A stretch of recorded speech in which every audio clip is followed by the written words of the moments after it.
Vous écoutez le podcast Devenir écrivain, épisode 127. Bienvenue sur Devenir écrivain, le podcast pour démarrer et réussir votre carrière d'écrivain.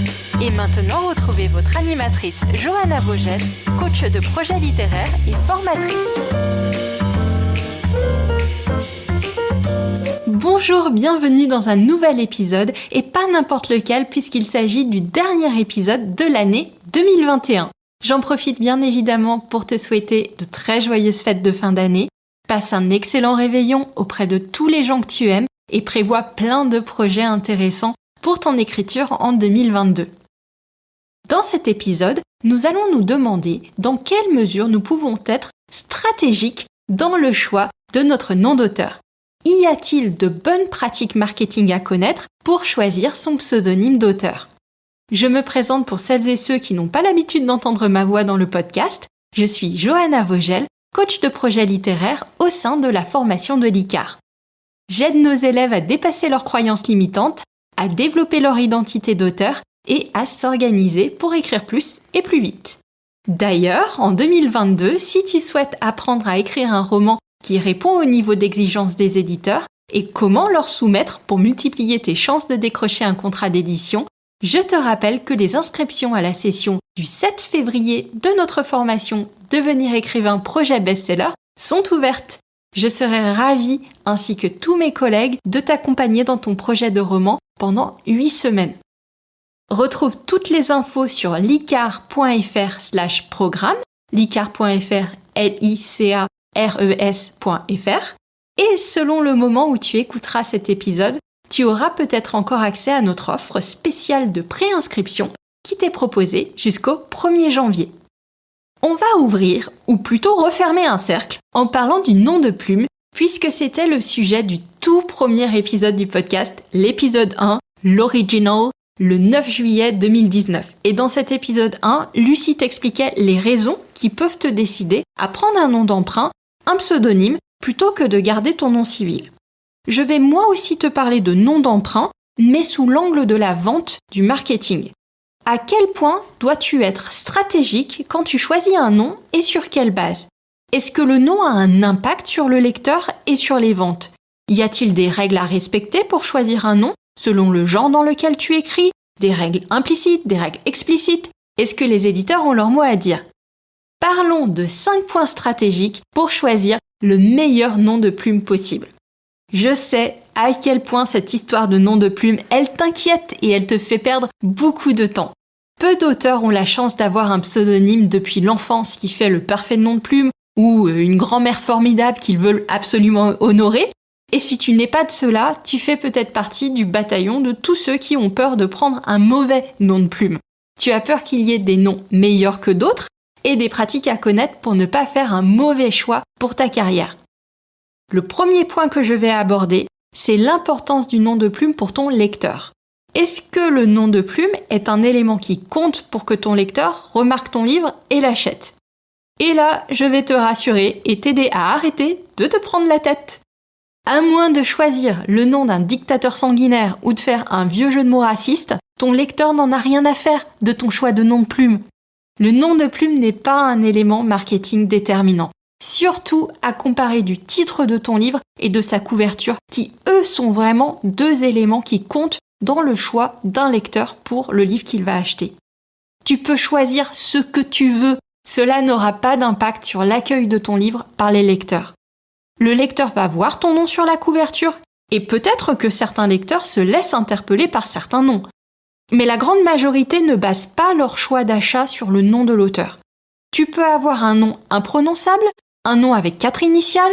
Quand le lecteur a ton livre entre les mains, ton nom n'est pas un argument de la vente. Cela étant dit, il y a 2 éléments sur lesquels des auteurs et des éditeurs ont essayé de jouer pour voir s'il y avait un impact sur l'intérêt et sur les ventes, notamment en littérature de genre plutôt qu'en littérature généraliste. Il s'agit de l'origine du nom de plume, et plus concrètement, est-ce que prendre un nom anglo-saxon/américain a un intérêt par rapport à un nom traditionnellement français, et du genre associé au prénom. Est-ce qu'il vaut mieux que les lecteurs pensent que tu es un homme, une femme, ou qu'ils ne puissent pas le déterminer par ton nom ? Ce qui est, dans 98% des cas, une façon détournée qu'on ne sache pas que tu es une femme. Concernant l'utilité ou pas de prendre un nom anglo-saxon, la question s'est surtout posée pour les genres où les auteurs américains dominent le marché. En premier lieu, la littérature de l'imaginaire et dans une moindre mesure la romance. Puisque tous les favoris des lecteurs et des lectrices étaient des auteurs anglo-saxons, certains auteurs se sont dit que le lecteur ferait plus confiance à un auteur qu'il percevrait comme étant américain. Que les auteurs français étaient en défaveur dans le choix des lecteurs qui estimaient, par leur comportement d'achat, que les auteurs anglo-saxons étaient plus intéressants à lire que les français. Certains éditeurs en pensaient de même, et je pense notamment à l'ancien fondateur d'une grande maison d'édition spécialisée dans l'imaginaire, qui nous avait dit personnellement, lors d'un salon du livre, que les auteurs perçus comme anglo-saxons vendaient mieux en fantasy, notamment en heroic fantasy d'ailleurs. Le problème de ce constat, c'est que c'est l'arbre qui cache la forêt. C'est le discours de maisons d'édition, en particulier en littérature de l'imaginaire, qui pendant des années ont préféré racheter les droits de romans étrangers, vendre des traductions, plutôt que de signer des auteurs francophones. Alors je veux bien que les lecteurs préfèrent les auteurs américains, mais en même temps, si c'est les seuls auteurs qu'on leur propose, c'est plutôt facile de continuer à biaiser le marché dans ce sens-là. Je te rassure, les choses ont changé et continuent de changer. Et cette même maison d'édition dont je te parlais a fait des annonces récentes comme quoi elle était à la recherche de nouveaux talents francophones. Si une maison d'édition continue à prioriser les auteurs étrangers sur certaines collections, c'est pas forcément la maison vers laquelle tu veux aller pour faire signer ton roman. A contrario, quand Lucie a publié sa première comédie romantique chez HarperCollins, son éditrice de l'époque l'a orientée plutôt vers un nom qui sonnerait français en disant que pour les marchés allemands et italiens, c'est plus vendeur d'avoir un nom à consonance française parce que ça fait plus exotique pour eux. Et en effet, elle est publiée en Allemagne et les Allemands vendent ses romans en disant « Vous allez trouver l'humour à la française dans les livres de Lucie Castel ». Tout ça pour dire que je ne suis pas convaincue que tu fasses un choix stratégique pertinent en prenant un nom anglo-saxon si tu publies dans un genre dominé par les Américains ou si tu publies dans n'importe quel genre. La vente d'un livre repose peu sur le nom de l'auteur. Et n'oublie pas que si tu publies en maison d'édition, c'est aussi le travail de l'éditeur que de promouvoir efficacement ton livre pour qu'il se vende. Et ce travail a tellement plus d'importance que le nom de l'auteur. Qu'il fasse une super couverture qui corresponde au genre dans lequel tu publies, qu'il trouve un titre qui, là pour le coup, est en accord avec les codes du genre. Ça, c'est important. Il ne va pas pouvoir dire que c'est une traduction d'un best-seller américain de toute façon. Donc le public, il va devoir donner sa chance à un inconnu, dans tous les cas, si tu publies pour la première fois. Je pense qu'il faut que tu aies une vision de la relation que tu veux construire avec ton public. Si tu te fais appeler Angus McGuire, alors que tu es lyonnais depuis 4 générations sans aucun lien avec l'Écosse, tes lecteurs, ils te poseront forcément la question du pourquoi à un moment ou un autre. Ils ne te le reprocheront pas forcément, parce qu'encore une fois, généralement, ils s'en foutent. Mais dans leur tête, si tu choisis un nom américain, par exemple, c'est que tu es un peu américain quelque part. Donc il faudra que tu sois à l'aise d'avoir cette identité avec un nom anglo-saxon, si tu le choisis, et que tu sois préparé à expliquer pourquoi ce nom t'a paru te représenter en tant qu'auteur.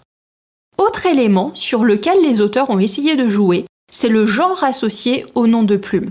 Selon le genre littéraire, certains ont essayé de prédire s'il valait mieux être reconnu comme une femme ou comme un homme, ou même laisser planer le doute avec un nom unisexe. De la même façon que certains se sont dit « les plus grosses ventes sont américaines, donc je vendrai plus avec un nom à consonance américaine », certains auteurs et autrices se sont demandé si dans un genre qui semble dominé par des hommes ou par des femmes, être l'un ou l'autre pouvait jouer en leur faveur ou leur défaveur. Là pour le coup, je n'ai jamais entendu d'éditeur qui s'est permis de conseiller un auteur sur la question. Et heureusement parce que comme tu t'en doutes, on tombe très très vite dans un bon délire sexiste quand même. Il faut pas oublier que pendant des siècles, de très nombreuses femmes écrivaient sous des noms d'emprunt masculins parce que les femmes n'avaient pas les mêmes opportunités que les hommes et devaient affronter tous les préjugés et toute la discrimination d'une société savante qui était dominée par les hommes et faite pour eux. Qu'en est-il aujourd'hui ? Il y a certains genres littéraires où les autrices sont toujours moins connues que les auteurs, c'est un fait. Je pense à certains sous-genres de la littérature de l'imaginaire, pour la reciter, comme la SF ou l'heroic fantasy. Tous les grands noms de ces genres sont plutôt des noms à consonance masculine. Ce qui n'a pas manqué d'échapper à certains lecteurs qui avaient déjà des idées un peu arriérées sur les femmes et qui en ont volontiers déduit que les femmes ne savaient pas écrire de bonnes histoires en SF ou en heroic fantasy. Évidemment, on parle d'une minorité de lecteurs et d'une minorité d'éditeurs. Je ne fais pas de généralisation, je crois en l'humanité, mais j'ai eu l'occasion, au moins une fois, d'assister à un salon du livre à une scène complètement improbable où quand Lucie Castel a présenté son roman de science-fiction Le Roi Sombre, sous son nom de plume Oren Miller, qui est le nom sous lequel elle publie l'ASF et les polars, un lecteur a refusé de croire qu'elle était l'autrice du livre parce que pour lui, c'était forcément un homme qui avait dû écrire cette histoire parce que, je cite, « mais seuls les hommes écrivent de l'ASF ». Et la conclusion, c'est que tu ne veux pas de toute façon que ces personnes soient tes lecteurs. La solution au XXIe siècle, c'est pas de prendre un nom d'homme ou un nom unisexe pour que tu ne sois pas discriminée en tant que femme, mais c'est que tu aies un public qui te respecte en tant qu'autrice, peu importe le genre dans lequel tu écris. Il n'y a aucune preuve qu'un livre de SF se vende moins parce que le nom de l'auteur aurait une consonance féminine. Même chose pour l'heroic fantasy. C'est un postulat qui est foireux de base parce qu'il ignore complètement le lectorat féminin de ces genres, qui existe et qui ne cesse de croître, et que tous les lecteurs n'ont pas des préjugés sur le genre des auteurs. Maintenant, si je prends le contre-pied, qui serait d'avoir un nom de plus masculin en romance, un genre dominé par les autrices. Je sais que certains auteurs préfèrent prendre un nom féminin de peur d'être rejetés du public qui est majoritairement féminin. Et pour moi, c'est tout aussi malheureux d'avoir l'impression qu'il faut cacher qu'on est un homme pour être lu. Je continue de défendre que le nom, et par extension le genre de l'auteur, n'est vraiment pas le critère déterminant pour l'achat du livre et qui devrait pas l'être en fait. On a fait des progrès depuis les années 50, heureusement. Si un livre fait parler de lui, tu peux être sûr que les lectrices l'achèteront et qu'à la limite, ça fera un élément de curiosité supplémentaire que l'auteur soit un homme, alors que le genre par définition est plutôt écrit par des femmes pour des femmes. Oui, à la base, la romance est codifiée pour un public féminin. Je peux pas t'assurer que certaines lectrices ne seront pas persuadées qu'un homme n'est pas capable de retranscrire les émotions amoureuses d'une héroïne femme. Mais est-ce que tu veux vraiment que ces femmes-là soient tes lectrices si tu es un homme qui écrit de la romance ? Est-ce que tu es prêt à prendre une identité féminine juste par peur de ce que certaines femmes, peu ouvertes d'esprit, pensent qu'un homme est capable d'écrire ? C'est vraiment le même raisonnement quand tu es un homme ou quand tu es une femme. Parce qu'on en revient à la question de ton identité d'auteur. C'est pas juste un nom que tu mets sur la couverture de ton livre, c'est une identité que tu assumes, que tu promeus, que tu vis en tant que personne et en tant qu'artiste. Si tu es une femme qui souhaite explorer une identité d'auteur masculine ou une identité non binaire, c'est génial. Mais fais-le d'abord parce que c'est ton choix qui a du sens pour toi et pas comme une stratégie marketing, parce que tu penserais que ce serait mieux accueilli par tes lecteurs. Une petite anecdote concernant ce sujet du genre avant de passer à la suite. Je me rappelle avoir lu un article en octobre de cette année sur la lauréate d'un prix littéraire espagnol qui a fait scandale à cause de son identité. Il s'agit de l'autrice de polar Carmen Mola qui a été récompensée du prix Planeta, donc prix littéraire espagnol, pour son thriller historique La Bête. Et parce que tous les prix littéraires ne sont pas égaux, celui-ci s'accompagnait d'un chèque d'1 million d'euros.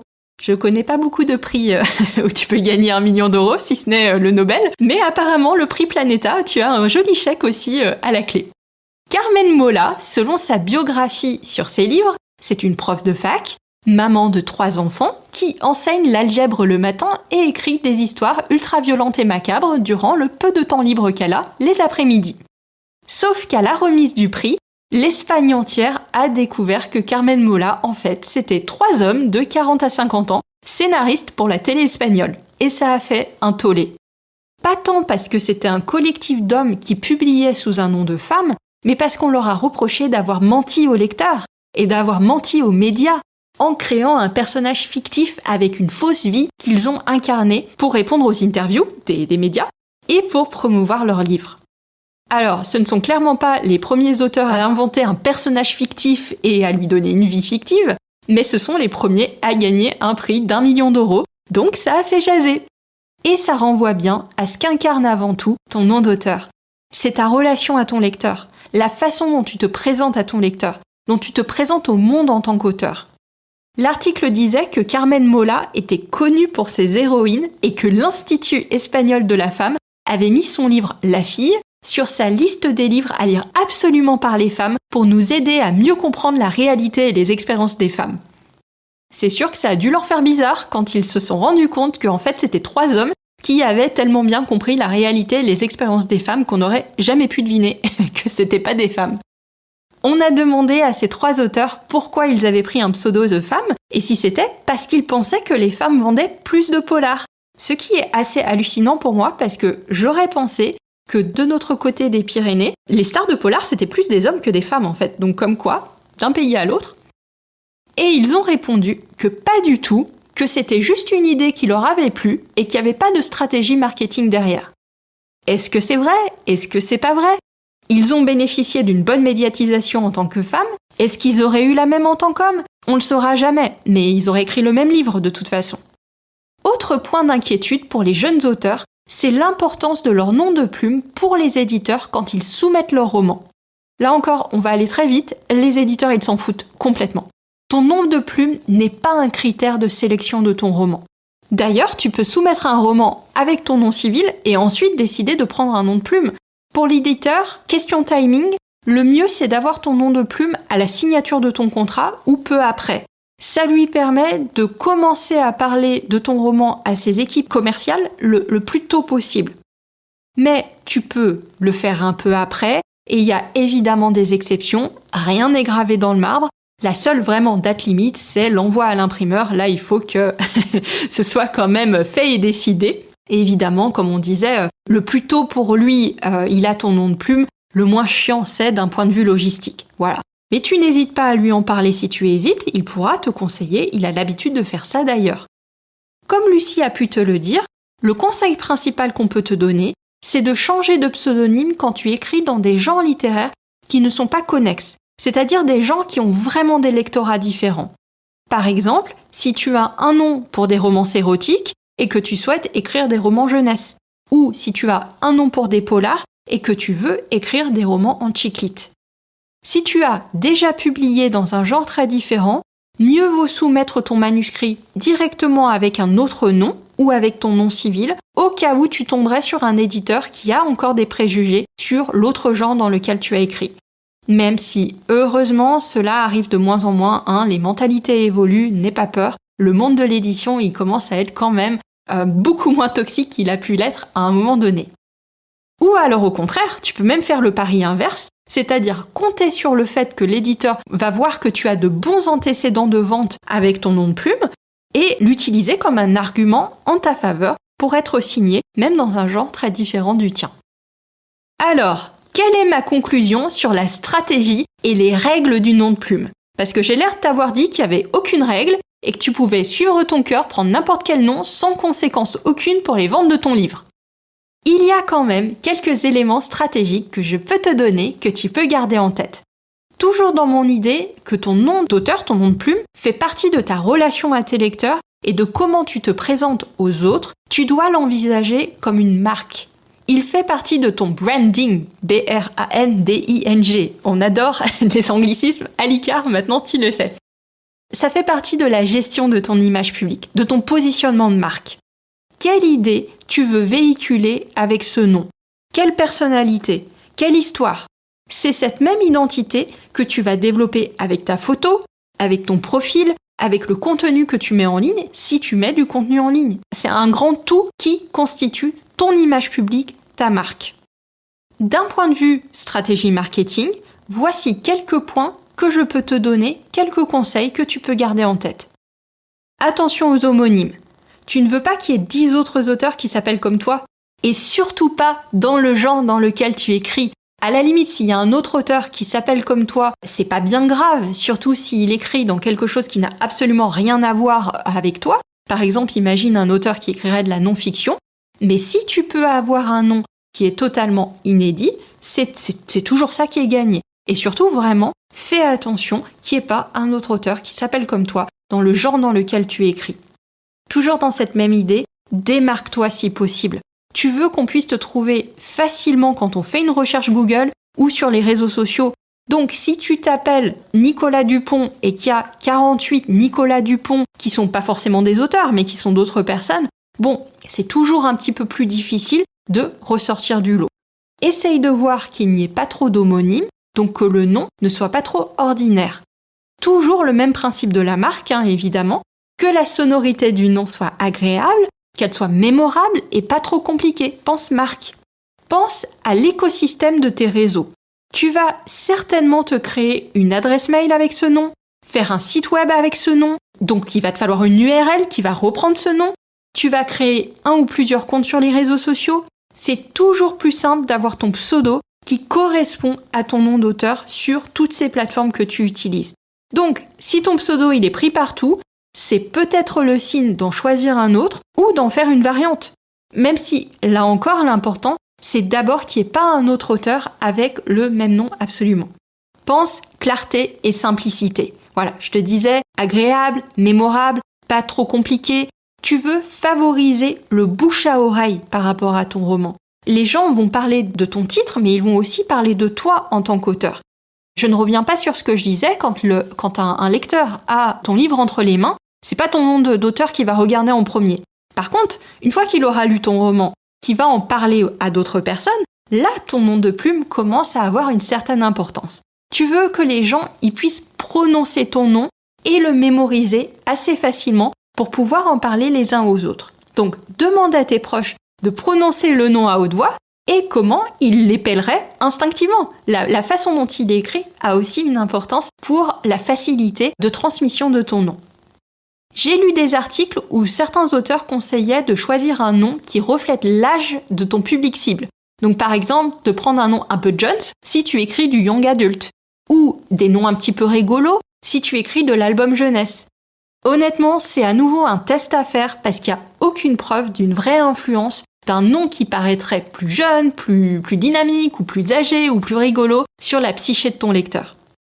Pour moi, ça fait partie de ton branding en fait, et de la réflexion que tu peux avoir par contre quand tu choisis ton nom. Même chose pour des noms qui reflèteraient le genre dans lequel tu écris. J'ai lu que certains auteurs donnaient comme conseil de regarder les tendances dans les genres qui t'intéressent. Est-ce que les auteurs ils utilisent plus par exemple des initiales en polar ? Est-ce qu'ils utilisent plus des noms ultra originaux en fantasy pour refléter l'imaginaire ? Pourquoi pas ?